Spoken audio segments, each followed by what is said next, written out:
Apocalipsis 1. El Hijo del Hombre.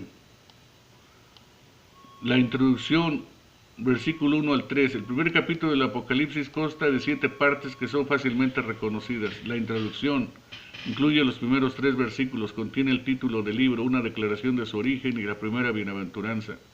El título del libro es La revelación de Jesucristo. Es una revelación o descubrimiento del plan de Dios respecto a la historia del mundo, especialmente respecto a la historia de la Iglesia. Por tanto, es una comunicación directa de Dios y no se deriva de ninguna fuente humana.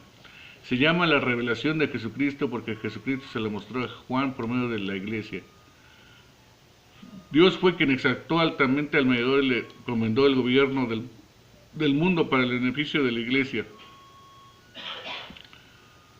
Dios le dio este plan para que le manifestara en sus principios generales. Segundo, Jesucristo, esta no es la revelación de Juan, es la revelación de Jesucristo. Manifiesta este plan de su iglesia y también como el mediador entronizado en gloria hace que se lleve a cabo la historia.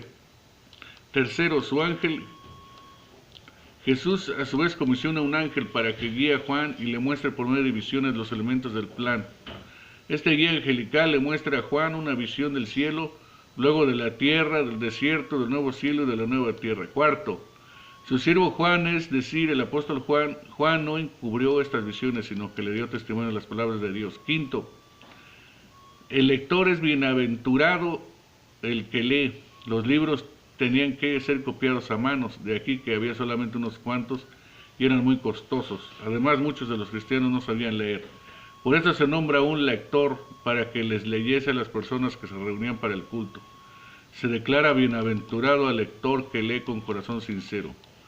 Esta es la primera de las 7 bienaventuranzas. Sexto, los que oyen las palabras de esta profecía y guardan las cosas en ella escritas, se declara bienaventurados a todos los creyentes que leen y estudian este libro con la debida actitud de corazón. Recuerde que el tiempo está cerca, las predicciones empiezan a cumplirse inmediatamente. Parte B, la salutación y la adoración, versículos 4 al 6. El libro está dirigido a las 7 iglesias que están en Asia. Estas iglesias son mencionadas en el versículo 11. Estaban situados en la provincia proconsular romana de Asia, es decir, en la parte occidental de Asia Menor, empezando con la iglesia de Éfeso, la más cercana a Juan, en Patmos, y tal vez la que él más amaba. Después, procediendo hacia el norte, estaba Esmirna y Pérgamo, y luego al sudeste hasta Tiatira, Sardis, Filadelfia y Laodicea. Estas 7 iglesias formaban en cierto modo un círculo irregular. Es provechoso usar un mapa bíblico. Estas 7 iglesias representan a toda la iglesia a lo largo de toda esta dispensación. Note usted la forma extraordinaria y hermosísima de la salutación. Gracia y paz a vosotros del que es y que era y que ha de venir. Gracia es el favor de Dios conferido sobre los que no lo merecen, es decir, el perdón de sus pecados y la dádiva de la vida eterna. Paz es la reflexión de la sonrisa de Dios en el corazón del creyente, que ha sido reconciliado con Dios por medio de Jesucristo, es el resultado de la gracia. Esta gracia y esta paz las provee el Padre, las reparte el Espíritu Santo y las merece el Hijo por nosotros. Por tanto, los 3 son mencionados en la salutación. Leemos literalmente, gracia con vosotros y paz del que es y el que era y el que está por venir. Esto es tanto griego correcto como castellano correcto. Esta expresión nos señala al inmutable Dios del pacto, Éxodo 3, 14, 18. La expresión los 7 espíritus se refiere al Espíritu Santo en la plenitud de sus operaciones e influencias en el mundo y en la iglesia. Respecto a Cristo, notamos que se le describe primero en cuanto a su ministerio en la tierra como testigo fiel, luego en conexión con su muerte y la resurrección como el primogénito de los muertos, y finalmente en términos que expresan su exaltación actual como el príncipe de los reyes de la tierra. En esta salutación tenemos el orden Padre, Espíritu, Hijo.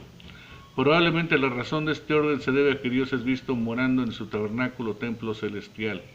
La gracia y la paz están representados como viniendo del Padre, quien moraba sobre el arca en el lugar santísimo, y el Espíritu indicado por el candelero con sus 7 lámparas en el lugar santo, y de Jesucristo, cuya propiciación era simbolizada por la sangre debajo del altar del holocausto en el atrio. El hecho que se mencione a Jesucristo en la salutación produce esta adoración espontánea. Al que nos amó, sea gloria e imperio por los siglos. Amén.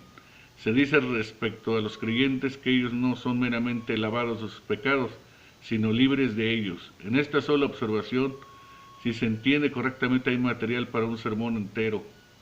Observe también que la descripción reino de sacerdotes aplicada antiguamente a Israel, Éxodo 19:6, es aplicable ahora colectivamente a los creyentes, es decir, a la iglesia. En la iglesia, Israel continúa viviendo. ¿Puede leer alguien estas palabras e insistir todavía que Cristo no es el rey de la iglesia? Desde el principio hasta el fin de este libro se atribuye la gloria no a la criatura sino a Dios en Cristo. El anuncio de la segunda venida de Cristo en el versículo 7 es la parte C. Este no es el tema principal del libro, sin embargo constituye una verdadera fuente de consuelo para los creyentes afligidos. Es la esperanza de los creyentes y la consternación de los enemigos de la iglesia. Jesús viene con las nubes, es decir, con gloria, y con angustia, ira y juicio. La Biblia desconoce acerca de una segunda venida invisible o secreta, al contrario, todo ojo le verá. Los que le traspasaron el costado y le clavaron en la cruz, también le verán. Es posible que esta expresión indique también a todos los otros que por medio de su vida desobediente han traspasado al Cristo. Se toma esta expresión de Zacarías 12:10 al 13. Compare también Juan capítulo 19, 34 al 30 y 37, capítulo 20, 25 y 27. En aquel tiempo los judíos que le rechazaron verán que Jesús de Nazaret, a quien crucificaron, es de verdad el Cristo. Y todos los linajes de la tierra serán lamentación por él. Este no es el llanto del arrepentimiento, sino el de la desesperación, como se llora por hijo unigénito. Esta expresión se refiere al acto de golpearse el pecho como señal de duelo y desesperación. Los incrédulos se esconderán en las cuevas entre las peñas de los montes, y dirán: caed sobre nosotros, escondednos de la cara de aquel que está sentado sobre el trono y de la ira del Cordero. La autodesignación de Cristo, versículo 8. No se debe dudar de este glorioso título, se refiere a Cristo.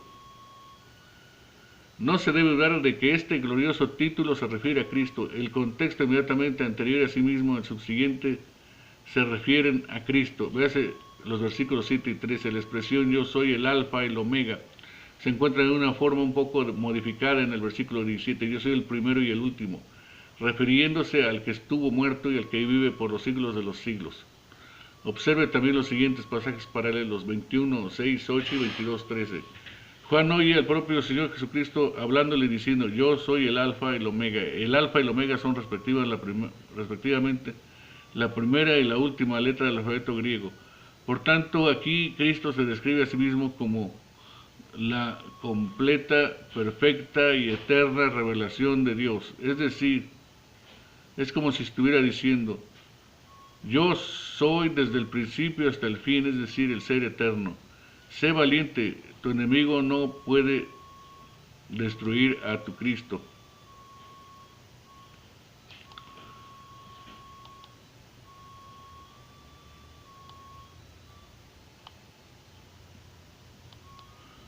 Juan oye al propio Señor Jesucristo hablándole y diciendo: yo soy el alfa y el omega.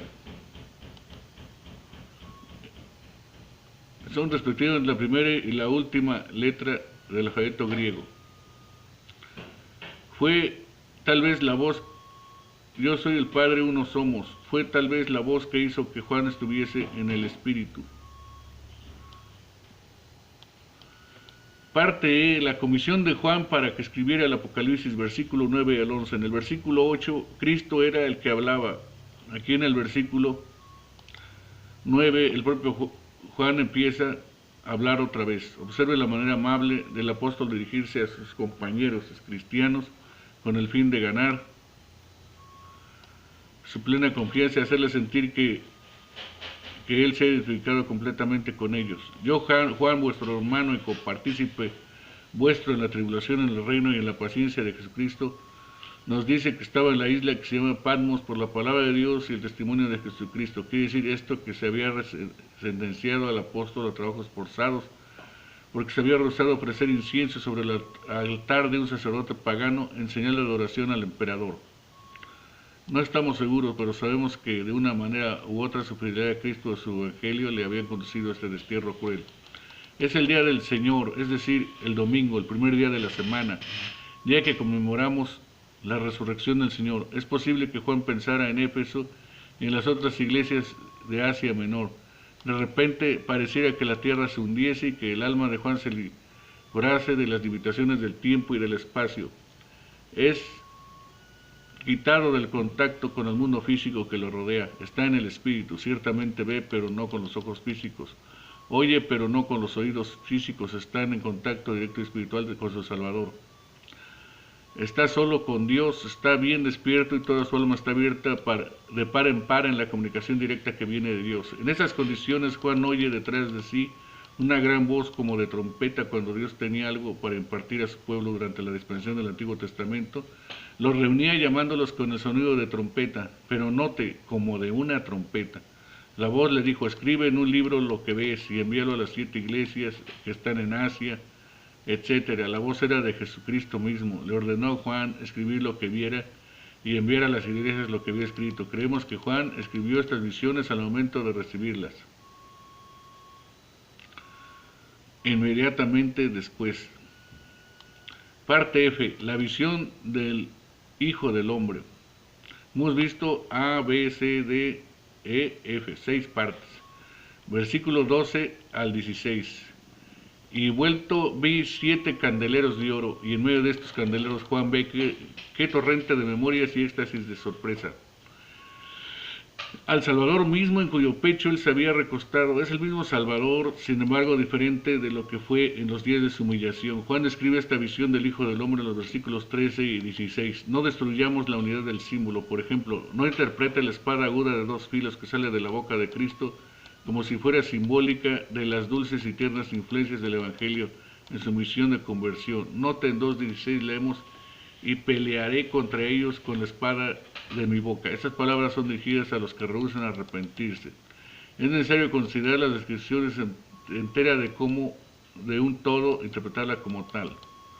Tratemos de verla de este modo. Note que aquí se describe al Hijo del Hombre con vestido de poder y majestad, de asombro y terror, aquella larga ropa real, que aquella cinta de oro ceñida a la altura del pecho, aquellos cabellos tan intensamente blancos que a la semejanza de la nieve, cuando el sol deja caer sobre ellas su brillante rayos, lastima los ojos, aquellos ojos como llama de fuego, ojos que leen en cada corazón y penetran hasta el más escondido rincón, aquellos pies ardientes a fin de hollar a los malvados, aquella voz resonante como las enormes olas, bramando sobre la peñascosa playa de Patmos.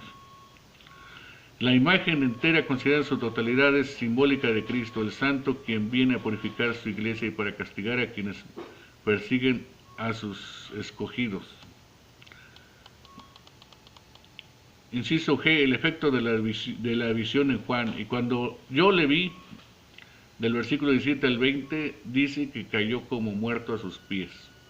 Sin embargo, el verdadero propósito de la visión no era de aterrorizar a Juan, sino de consolarle. Entonces algo muy semejante en Habacuc 3, después de una descripción muy vivida de la marcha espantosa de Jehová, leemos, saliste para salvar tu pueblo, y este es el punto aquí. No temáis, yo estoy con vosotros, rebaño perseguido. El Hijo del Hombre pone con ternura su diestra sobre Juan, una expresión de amor y una dádiva de vigor, de modo que se revivifique el cuerpo debilitado y caído del apóstol y se ponga en pie. Después el Salvador pronuncia estas palabras de consuelo. No temas, yo soy el primero y el último, y el que vivo y estuve muerto, mas he aquí que vivo por siglos de siglos, amén. Y tengo las llaves de la muerte y del Hades. Cristo también, habiendo sido muerto, resucitó de la muerte, glorioso consuelo para todos los que estaban siendo perseguidos hasta la muerte. Él tiene las llaves de la muerte, es decir, la autoridad y el poder sobre la muerte, de modo que esta no puede dañar al creyente. Al contrario, debe ser considerada como ganancia para el reino y por lo tanto ganancia para el creyente también. El Hijo del Hombre no solo tiene las llaves de la muerte, sino también de Hades. ¿No había estado él mismo en el Hades? Es evidente que la palabra Hades, como se usa aquí, no puede significar el infierno, ni tampoco el sepulcro. Significa el estado de la existencia sin cuerpo. Se refiere al estado de muerte que resulta cuando cesa la vida y el cuerpo y el alma se separan. Por tanto, Hades sigue siempre a la muerte. Pero Hades no podía guardar preso al Hijo del Hombre. Resucitó gloriosamente, por tanto tiene ahora autoridad sobre la muerte y el Hades. Y de sus terrores puede liberar a los creyentes por medio del poder de su resurrección. ¿Acaso no revela el Hijo del Hombre que tiene las llaves de la muerte cada vez que da la bienvenida al alma de un creyente al cielo? ¿Y acaso no prueba que tiene las llaves del Hades cuando en su segunda venida reúne el alma y el cuerpo del creyente, un cuerpo gloriosamente transformado? Qué consuelo tan maravilloso para los creyentes perseguidos, algunos de los cuales iban pronto a dar sus vidas a causa del Evangelio. Cristo ordena a Juan escribir las cosas que ha visto, es decir, esta visión del Hijo del Hombre y las cosas que son, es decir, la condición en aquel tiempo mismo de las 7 iglesias de Asia Menor y las cosas que han de ser después de estas, es decir, los eventos que sucederán a lo largo del futuro conforme a sus principios fundamentales. Ahora, en armonía con el significado central de la visión entera, hay dos detalles que necesitan observaciones adicionales. Cristo nos da aquí su propia explicación. Dice a Juan que las 7 estrellas que vio en la mano de la diestra del Hijo del Hombre indican a los ángeles de las 7 iglesias. Es necesario considerar que a los ángeles en sentido de pastores o ministros. Las iglesias son candelabros, es decir, portadores de la luz. Vosotros sois la luz del mundo. Es interesante observar en Mateo, se usa la palabra candelero. Ni se enciende una lámpara y se pone bajo de un almud, más sobre el candelero. Y alumbra a todos los que están en casa, así alumbre vuestra luz delante de los hombres que ven vuestras buenas obras. Y glorifiquen a vuestro Padre que está en los cielos. En el tabernáculo había un candelero, son 7 lámparas aquí. En el Apocalipsis tenemos 7 candeleros. La razón, durante la dispensación antigua había una unidad visible. La iglesia estado judaica. Las iglesias de la nueva dispensación encuentran su unidad espiritual en Cristo, quien está presente y activo entre ellas en y por medio de su espíritu. Por tanto, no es necesario que teman, porque donde están 2 o 3 congregados en mi nombre, allí estoy en medio de ellos. Mateo 18:20.